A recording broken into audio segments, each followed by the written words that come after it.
చేనేతలకు ఇచ్చిన హామీని ముఖ్యమంత్రి చంద్రబాబు నెరవేర్చారని టీడీపీ తిరుపతి పార్లమెంట్ మహిళా ప్రధాన కార్యదర్శి మట్టం శ్రావణి తెలిపారు. గూడూరు మండలంలోని చెన్నూరు గ్రామంలో ఏర్పాటు చేసిన కార్యక్రమంలో సీఎం చంద్రబాబు, ఎమ్మెల్యే పాసం సునీల్ కుమార్ చిత్రపటాలకు నాయకులు పాలాభిషేకం చేశారు.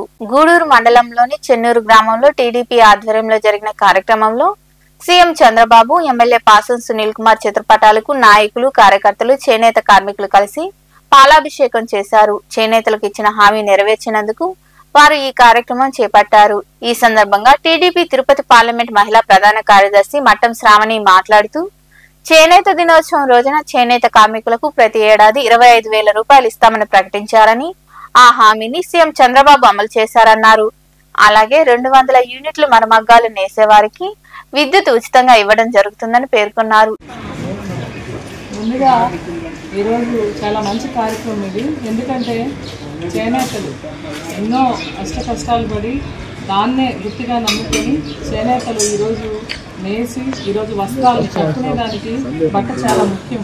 కాబట్టి ఎంతో వేరే ప్రదేశాలు చేకూర్చి ఎన్ని కష్టాలు పడ్డా కానీ అదే వృత్తిని నమ్ముకుని బతుకుతున్న చేనేతల కోసం ఈరోజు మన చంద్రబాబు పెద్దలు రత్తన్న గారు కానీ, కరుణాకరన్ గారు, రవీంద్రన్ గారు అందరూ కూడా ముందు మాట్లాడిన పెద్దలందరూ కూడా చెప్పారు. ఎందుకంటే బీసీలు ముఖ్యంగా తెలుగుదేశం పార్టీకి వెన్నెముక. అదేవిధంగా చేనేత కుటుంబాలు మొత్తం కూడా తెలుగుదేశం పార్టీకి ఎప్పుడు కూడా అండదండలుగా ఉన్న విషయం రత్తన్న గారు మళ్ళీ కూడా ఒకసారి గుర్తు చేశారు.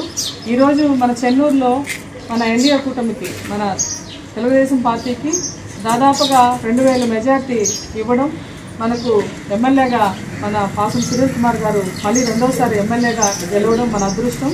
ఎందుకంటే ఈరోజు తెలుగుదేశం ప్రభుత్వం ఎన్డీఏ కూటమి అధికారంలోకి వచ్చిన తర్వాత మొన్న జాతీయ చేనేత దినోత్సవం రోజు 7వ తారీఖున మన చంద్రబాబు నాయుడు గారు ప్రకటించారు. అది మీ అందరికి కూడా తెలుసు.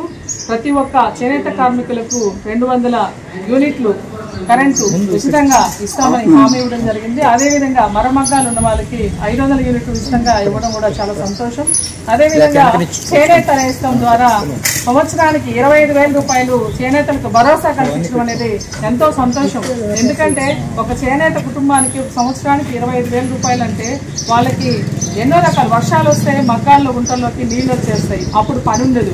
దాదాపుగా చాలా రకాల ఇబ్బందులు పడతారు. నేత తడిస్తే నేత నూలు పనికిరాదు, ఎన్నో సమస్యలు.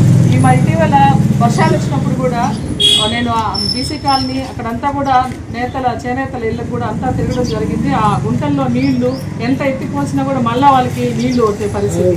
అప్పుడు కూడా నేను రాష్ట్ర కలెక్టర్ గారికి పంపించాం, ప్రభుత్వం నుంచి ఏదైనా సరే సహాయం చేనేతలకు అందించాలనేసి. పెద్దలు రత్తన్న గారు కూడా ఆయన సలహా. ఈ కార్యక్రమంలో చేనేతలు, పార్టీ నాయకులు, మహిళలు తదితరులు పాల్గొన్నారు.